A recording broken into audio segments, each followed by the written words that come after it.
আমার স্বামী একজন ডাক্তার ছিলেন এবং তিনি ফর্সা হওয়ার জন্য আমাকে প্রতিদিন ইঞ্জেকশন দিতেন, যার জন্য আমার পেটে প্রচুর ব্যথা হতো। এক রাতে আমি ইঞ্জেকশনটা পাল্টে দিই এবং ঘুমানোর ভান করি। তারপর সেই রাতে আমার স্বামী আমার সঙ্গে যা করেছে কোনো শত্রুও তা করতে পারবে না, কারণ আমার স্বামী আমার সঙ্গে। কাকা ও কাকিমার ছেলে অনিশ যখন আমেরিকা থেকে ডাক্তারি পড়ে আসেন, তখন পুরো পরিবার অনেক আনন্দে ভরে ওঠে। প্রতিটি পার্টিতে, প্রতিটি বিয়েতে শুধু শান্তি আন্টির ছেলের কথাই বলা হতো। প্রত্যেক মহিলাই চেয়েছিলেন অনিশ তার মেয়েকে পছন্দ করুক এবং প্রতিটি মেয়ে ডক্টর অনিশকে বিয়ে করতে চেয়েছিল। অনিশ ফিরে আসার পর থেকে আশেপাশের মেয়েরা নিয়মিত পার্লারে যেতে শুরু করে। প্রতি সপ্তাহে পার্লার যাওয়া তাদের জীবনের একটি অংশ হয়ে উঠেছিল। অনিশ এখানে শুধু ডাক্তারি পড়ে আসেনি, সে এখানে এসে একটি বড় ক্লিনিকও খুলেছে এবং তিনি ক্লিনিকে কাজ শুরু করেছেন। এখানে তিনি কত টাকা উপার্জন করতে পারবেন তা অনুমান করা খুব সহজ ছিল। আমি আমাদের পরিবারের একমাত্র মেয়ে ছিলাম যে অনিশকে বিয়ে করার স্বপ্ন দেখিনি, কারণ আমি তার প্রতি আগ্রহী ছিলাম না। আমি জানতাম সে কখনোই আমার হতে পারবে না, সে আমার কথাও ভাববে না, কারণ আমি কালো মেয়ে ছিলাম। আমার চোখ সুন্দর ছিল, আমি লম্বাও ছিলাম, কিন্তু কালো রং আমার সৌন্দর্য কেড়ে নিয়েছিল। কেন সে অন্যান্য পরিবারের ফর্সা মেয়েদের ছেড়ে আমাকে বিয়ে করবে? যা সম্ভব ছিল না তা ভেবে আমি নিজেকে ব্যস্ত করতে চাইনি। অন্যান্য পরিবারের মেয়েরা আমার চেয়ে বেশি শিক্ষিত ছিল, তারা ধনীও ছিল। আমরা মধ্যবিত্ত শ্রেণীর মানুষ ছিলাম, আমরা গরিব ছিলাম না, কিন্তু অন্যদের তুলনায় আমাদের টাকা ছিল একটু কম। একদিন আমি অসুস্থ হয়ে পড়ি, আমার মনে হয় যে আমার রক্তচাপ কমে গেছে। তখন আমি আমার মাকে বলি যে আমি অসুস্থ, আমাকে ডাক্তারের কাছে যেতে হবে। আমার মা আমাকে অনিশের ক্লিনিকে নিয়ে যান।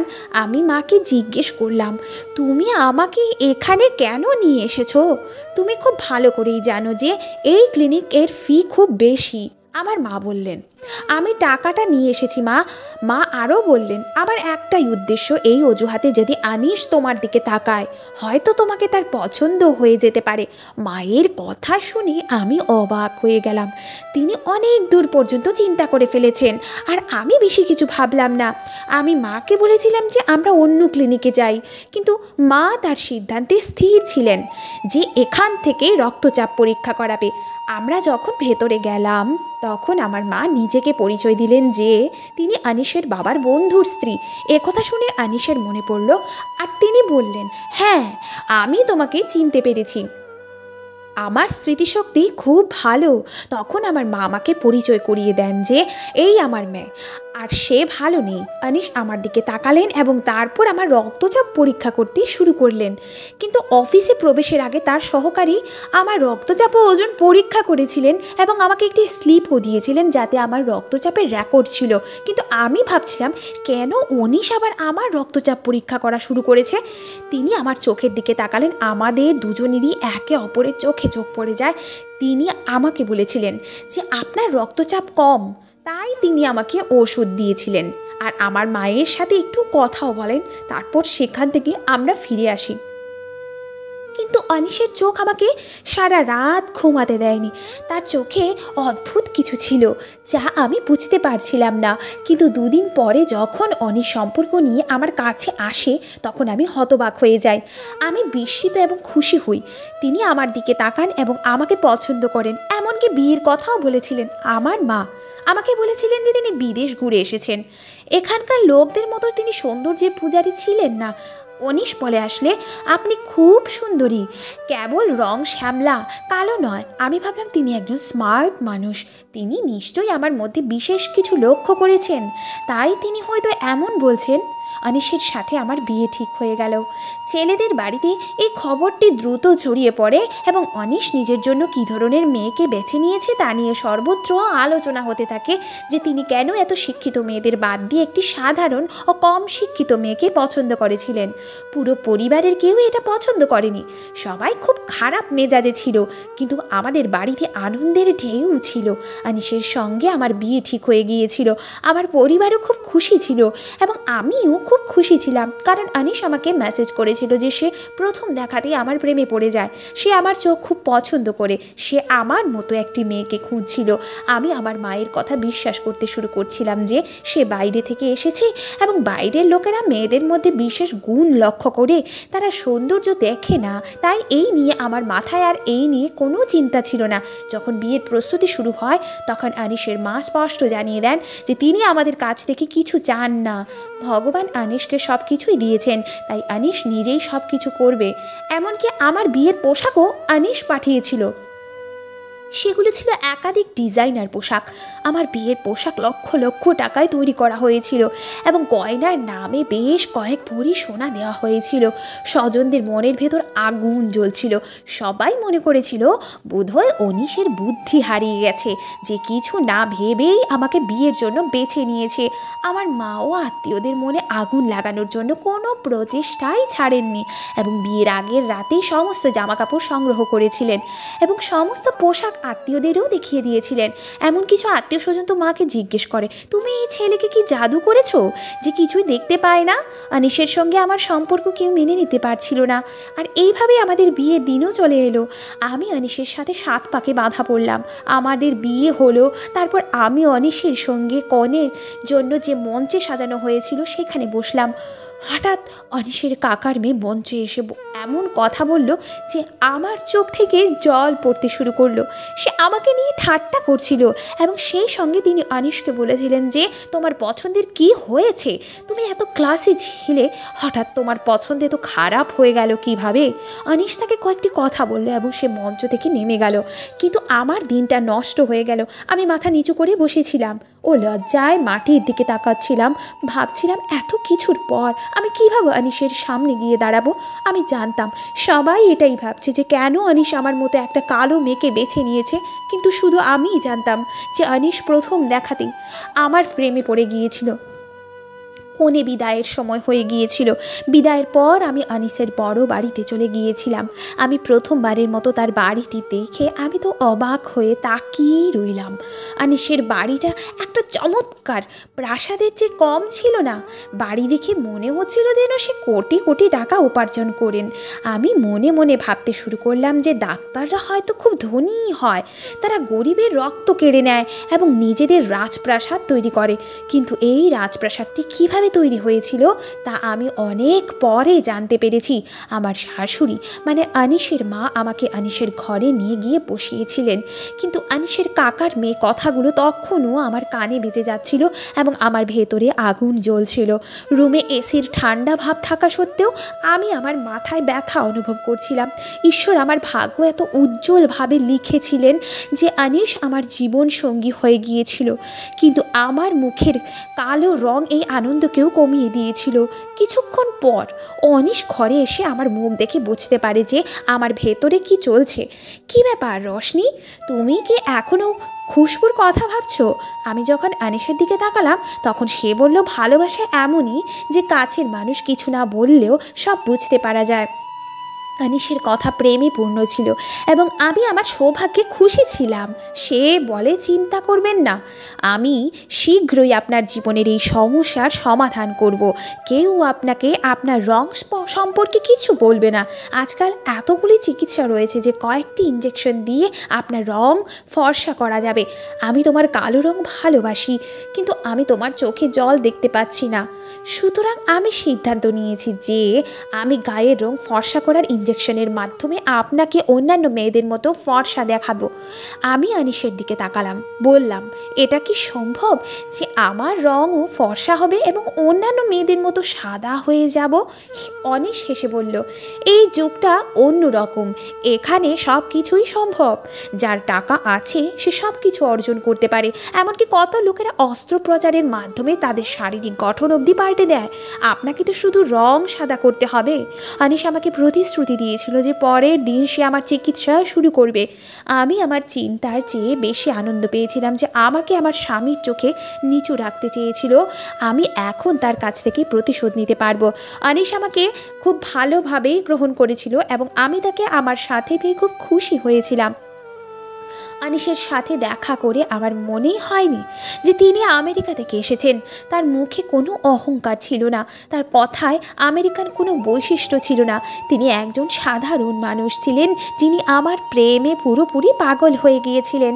বিয়ের পরের দিন আনিস আমাকে বলেছিলেন যে তিনি তার একজন ডাক্তারের সাথে কথা বলেছেন এবং আমাকে প্রতি রাতে একটি ফর্সা হওয়ার ইঞ্জেকশন দেয়া হবে এবং আমি 1 সপ্তাহের মধ্যে তার পার্থক্য দেখতে পাবো। আমি আয়নার সামনে দাঁড়িয়ে প্রস্তুতি নিচ্ছিলাম। আনিসের কথা শুনে আমি আমার কালো রঙের দিকে এক নজর তাকালাম এবং আমার মুখে হাসি এলো এই ভেবে যে আগামী দিনগুলিতে আমি চাঁদের মতো উজ্জ্বল হতে শুরু করব। আনিস আস্তে আস্তে আমার কাছে এসে আমাকে তার কোলে জড়িয়ে নিয়েছিল। আমাকে প্রতিশ্রুতি দিতে বলেছিলেন যেন আমি চিকিৎসা সম্পর্কে কাউকে কিচ্ছু না বলি, কারণ তিনি চান না মানুষ এই ধরনের বাজে কথা বলে আর আমার হৃদয়ে আঘাত করুক। আমি প্রতিশ্রুতি দিয়েছিলাম যে আমি চিকিৎসার বিষয়ে কাউকে বলবো না এবং আনিস সেই রাতে আমাকে প্রথম ইঞ্জেকশন দিয়েছিল। ইঞ্জেকশন দেওয়ার কিছুক্ষণ পরে আমি ঘুমিয়ে পড়েছিলাম এবং তারপরে সকালে যখন চোখ খুললাম তখন আমার পেটে প্রচণ্ড ব্যথা হচ্ছিল। আমি বুঝতে পারছিলাম না কেন এই ব্যথা হচ্ছে। এই ব্যথা আমাকে অনেক বিচলিত করেছিল। এই ব্যাপারে আমি যখন আনিসকে বললাম, সে বলতে শুরু করলো যে সব কিছুরই একটা পার্শ্ব প্রতিক্রিয়া আছে এবং হয়তো ইঞ্জেকশনের কারণেই হচ্ছে, ইঞ্জেকশনের জন্যই ব্যথা পাচ্ছেন। এটা 1 সপ্তাহের ব্যাপার, ব্যথা সহ্য করুন। আমি আপনার জন্য এই সব করছি যাতে আপনাকে গোপনে চোখের জল ফেলতে না হয়। আপনি ভাবুন যে যখন সন্তান হবে আপনি এর থেকেও আরও বেশি ব্যথা পাবেন, তখন কি করবেন? আনিসের কথা শুনে আমি চুপ করে গেলাম। তিনি ঠিকই বলেছিলেন যে সারা বিশ্বের মানুষের মতো আমাদের সন্তানরাও যদি আমার রং নিয়ে ঠাট্টা করে তাহলে আমি কি করব? বিয়ের পর একজন নারীর একটাই দুর্বলতা থাকে আর তা হলো তার সন্তান, আর এই সুযোগই নেন আনিস। বাচ্চার নামে আমি প্রতিটি ব্যথা সহ্য করতে প্রস্তুত ছিলাম এবং পরের রাতেও যখন আনিস আমাকে ইঞ্জেকশন দেয় কিছুক্ষণ পরে আমি গভীর ঘুমিয়ে পড়ি এবং সকালে আবার পেটে ব্যথায় ভুগছিলাম। এই ব্যথা আমার সহ্যের বাইরে চলে যাচ্ছিল, কিন্তু আমি এটি সম্পর্কে কাউকে কিছু বলতেও পারছিলাম না, কারণ আনিস গোপনে এই চিকিৎসা করছিল। আমি সারাদিন পেট ব্যথায় ভুগছিলাম এবং আমার ঘরে দরজা বন্ধ করে শুয়েছিলাম। রাত পর্যন্ত আমি আমার সব সাহস হারিয়ে ফেলেছিলাম এবং আর কোনো ইঞ্জেকশন আমি নিতে পারিনি। আমি ভেবেছিলাম আমি যদি একদিনের জন্য ইঞ্জেকশন না নিই তবে এটি সম্ভবত খুব বেশি পার্থক্য হবে না, কিন্তু এতে আনিসের কোথাও খারাপ না লেগে যায় এই ভেবে আমি গোপনে ইঞ্জেকশন পাল্টে এনার্জির ইঞ্জেকশন রেখে দিই। আনিস আমাকে সেই ইঞ্জেকশন দিয়ে দেয় এবং আমি চোখ বন্ধ করে শুয়ে পড়ি। আমাকে দেখে যেন মনে হয় আমি খুব গভীরভাবে ঘুমিয়ে পড়েছি। এরপর আনিস আমার সঙ্গে যা করলো তাতে আমার আত্মা কেঁপে উঠল যে এটা কেউ কোনো শত্রুর সঙ্গে এমনটা করতে পারবে না। আর আমি তো আনিসের স্ত্রী ছিলাম। আমি উঠে বসলাম এবং আমাকে জেগে থাকতে দেখে আনিস অবাক হয়ে গেল। আমায় জিজ্ঞেস করলেন, তুমি কি এখনও ঘুমোওনি? আমি রেগে গিয়ে আনিসকে জিজ্ঞেস করলাম, এসব কি এবং তুমি আমার সাথে কি করছো? প্রথমে আনিস আমাকে উল্টোপাল্টা উত্তর দিতে থাকে, কিন্তু যখন সে বুঝতে পারলো যে আমি এত সহজেই চুপ করে বসে থাকবো না তখন আমাকে সত্যটা বলল। আনিসের পুরো সত্যটা শুনে আমি তো হতবাক হয়ে গেলাম। আর আমি এখন বুঝতে পারলাম কেন আনিস আমার মতো কালো ও মধ্যবিত্ত মেয়েকে পছন্দ করেছে। অন্যান্য পরিবারের ফর্সা ও শিক্ষিত মেয়েদের ছেড়ে তিনি ভেবেছিলেন যে আমি খুব সহজে তার ফাঁদে পড়ে যাব এবং তিনি আমাকে খুব স্বাচ্ছন্দ্যে নিয়ন্ত্রণ করবেন, কিন্তু আমি তাদের মধ্যে ছিলাম না যারা এত সহজে চুপ করে থাকবে। আমি তৎক্ষণাৎ চিৎকার করে পুরো বাড়িটা মাথায় তুললাম এবং আমার বাড়িতে ফোন করলাম। আনিসের অনেক চেষ্টা সত্ত্বেও আমি চুপ করে থাকিনি, বরং আনিসের কুৎসিত চেহারা সবার সামনে নিয়ে এসেছি। আনিসের সাথে আমার শাশুড়িও তার অপরাধে সমান অধিকার ছিল, তাই আমার বাবা মা আসার সাথে সাথে তারা কথা বলা বন্ধ করে দেয়। আমার মা বিশ্বাস করতে পারছিলেন না যে আনিসের মতো সহজ মানুষ আমাকে এত ধোঁকা দিতে পারে। বিয়ের 3য় দিনে মায়ের সঙ্গে আমি বাড়ি ফিরলাম। আত্মীয়রা তো কথা বলার জন্য একটি নতুন নতুন বিষয় খুঁজে পেয়েছিলেন। সবাই আমাদের ক্ষতস্থানে লবণ ছিটিয়ে দিতে আসছিল। সবার মুখে একটাই কথা ছিল, আমাদের তো প্রথম থেকেই ব্যাপারটা গোলমাল লেগেছিল যে আনিসের মতো ছেলে কীভাবে রশনির মতো কালো মেয়েকে বিয়ে করতে পারে। কিছু আত্মীয় স্বজন আনিসকে ভালো কথা বলে, আমাকে খারাপ কথা বলছিল, কারণ আনিসের মা আমার খারাপ চরিত্রের মিথ্যা গল্প বলেছিলেন। আমার খারাপ চরিত্রের কথা সব জায়গায় আলোচিত হচ্ছিল এবং আমি আমার দুর্ভাগ্য নিয়ে চোখের জল ফেলছিলাম। আমি দুর্বল হতে চাইনি, কিন্তু মানুষের কথা আমাকে খুব দুর্বল করে তুলেছিল। আনিসের প্রেমময় কথাগুলো আমার কানে কাঁচের মতো বাজছিল। আনিসও তার মায়ের নোংরা কথা আমায় অনেক আঘাত করত এবং আমি আমার ঘরে বন্ধ বসে থাকতাম। আমি মানুষের মুখোমুখি হওয়ার সাহস পাচ্ছিলাম না। তখন আমার বন্ধু আমার সাথে দেখা করতে এসেছিল এবং আমাকে উৎসাহিত করেছিল যে আমি যেন চুপ করে বসে না থাকি। আনিস আমার সাথে যা করেছিল তা সম্পূর্ণ অবৈধ ছিল এবং আমার বন্ধু চেয়েছিল যে আমরা দুজনেই আনিসের বিরুদ্ধে আইনি ব্যবস্থা নিই। তার স্বামী একজন আইনজীবী ছিলেন এবং তারা দুজনই আমাকে সমর্থন করেছিলেন। আমার বন্ধুর কথা শুনে আমি তৎক্ষণাৎ হ্যাঁ বলেছিলাম যে আমি অবশ্যই আনিসের মতো ব্যক্তির বিরুদ্ধে ব্যবস্থা নেব। কিন্তু মা যখনই আমার উদ্দেশ্য সম্পর্কে জানতে পেরেছিলেন, তিনি স্পষ্টভাবে জানান যে আমাদের মতো সম্মানিত ব্যক্তিরা আদালতে যেতে পারে না, আর এই জন্যই আমাদের মতো মেয়েরা আনিসের মতো মানুষের জন্য সহজ খেলনা বলে প্রমাণিত হয়। আমি রেগে গিয়ে আমার মাকে দুর্যার কথা শুনিয়ে দিই। যতদিন আমরা অপরাধের বিরুদ্ধে রুখে না দাঁড়াবো, ততদিন তারা আমাদের উপর জুলুম চালিয়ে যাবে এবং আমি অবশ্যই অন্যায়কারীদের তাদের করা অন্যায়ের উচিত শিক্ষা দেব। আমি আনিসের বিরুদ্ধে মামলা করব, এটা আমি আমার মাকে স্পষ্ট বলেছিলাম এবং আমার বন্ধুর সহায়তায় আনিসের বিরুদ্ধে মামলাও দায়ের করি। আনিস ও তার মা ভাবতেও পারেননি যে আমার মতো একজন সাধারণ মেয়ে এত বড় পদক্ষেপ নেবে, কারণ এটি কোনো সাধারণ ঘটনা ছিল না। সুতরাং খুব শীঘ্রই এটি মিডিয়াতে ছড়িয়ে পড়ে এবং মানুষেরা এই ঘটনার তীব্র প্রতিবাদ জানায়। যে কেউই এই মামলার কথা জানতে পেরেছিল তারা সবাই আনিসের উপর থুতু ফেলতে শুরু করে এবং আনিস কারো সামনেই দাঁড়ানোর যোগ্য ছিল না। আমি আদালতে দাঁড়িয়ে সাহসের সঙ্গে আনিসের কুৎসিত চেহারা সবার সামনে তুলে ধরলাম। আনিস আমাকে একটা উদ্দেশ্যে বিয়ে করেছে, সেটা হলো শিশু। আনিস আমেরিকায় এক মডেলকে বিয়ে করেছিলেন এবং তিনি তাকে ভালোবাসতেন, কিন্তু মডেল তার ফিটনেস নষ্ট করতে চাননি এবং আনিস একটি সন্তান চেয়েছিলেন, আর এই উদ্দেশ্যে আনিস আমেরিকা থেকে দেশে এসেছে। তিনি তার প্রথম স্ত্রীর কাছ থেকেই একটি সন্তান চেয়েছিলেন, তাই তিনি ইচ্ছাকৃতভাবে আমার মতো দরিদ্র এবং কালো মেয়েকে বিয়ে করেছিলেন। তিনি ভেবেছিলেন তিনি আমাকে যে সুখ দিয়েছেন তা দেখে আমি পাগল হয়ে যাব। তার প্রেমময় কথাগুলো আমাকে পুরোপুরি তার ফাঁদে আটকে রাখবে এবং কখনো তার সত্য খুঁজে বের করার চেষ্টা করব না। কিন্তু যেই রাতে আমি ইঞ্জেকশন পাল্টে ঘুমানোর ভান করলাম, সেই রাতেই সত্যটা আমার কাছে বেরিয়ে এলো। তিনি আসলে আমাকে বাচ্চার জন্য ব্যবহার করতে চেয়েছিলেন। তিনি তার প্রথম স্ত্রীর কাছ থেকেই একটি সন্তান চেয়েছিলেন, কিন্তু সে আমার শরীরকে সেই সন্তানের জন্য ব্যবহার করতে চেয়েছিল। তিনি নিজের এবং তার স্ত্রীর সন্তানকে আমার শরীরে তৈরি করতে চেয়েছিলেন, যাতে শিশুটি আমার কাছ থেকে জন্মগ্রহণ করে এবং যখন সেই সন্তানের জন্ম হবে তখন তারা উভয়ই তাকে আমেরিকায় ফিরিয়ে নিয়ে চলে যাবে, আর এইভাবে তার স্ত্রীর মডেলিং কোনো প্রভাব হবে না বা তাকে অন্য কারো সন্তান দত্তক নিতে হবে না। যেদিন আমি আমার মায়ের সাথে আনিসের ক্লিনিকে গিয়েছিলাম আমার রক্তচাপ পরীক্ষা করার জন্যে, সেই দিনই তার মাথায় এলো যে আমি একমাত্র মেয়ে যে তার সন্তানকে নিজের শরীরে লালন পালন করতে পারি। ওই জন্য তিনি বারবার আমার রক্তচাপ পরীক্ষা করতেন এবং আমার খাবারের যত্ন নিতেন। আমাদের দেশে সারোগেসির পদ্ধতি সম্পূর্ণ অবৈধ, তারপরেও আমার স্বামী কিভাবে আমার অনুমতি ছাড়া আমার শরীর ব্যবহার করতে পারে? তিনি প্রতি রাতে ফর্সা হওয়ার ইঞ্জেকশনের নামে আমাকে অজ্ঞান করতেন এবং তারপরে চেক আপ করতেন। যে রাতে আমি ইঞ্জেকশন পাল্টে দিয়েছিলাম সেই রাতে সেই আইভিএফের মাধ্যমে তার শিশুকে আমার শরীরে ইমপ্লান্ট করতে যাচ্ছিল। তার আমেরিকান স্ত্রী তার শরীর নষ্ট করতে চায়নি, তারা দুজনে মিলে একসাথে আমার পুরো জীবন ধ্বংস করতে চেয়েছিল। একবার তারা আমার কাছ থেকে এই সন্তান পেলে আনিস আমাকে তালাক দিয়ে আমেরিকায় ফিরে যেত এবং সে আর কখনো ফিরে আসতো না, আর আমি সারা জীবন এভাবে ভুগতাম। আমার বন্ধুর স্বামী, যিনি একজন আইনজীবী ছিলেন, তিনি কিছু প্রমাণ সংগ্রহ করেছিলেন এবং আনিস ও তার স্ত্রীকে দোষী সাব্যস্ত করেছিলেন।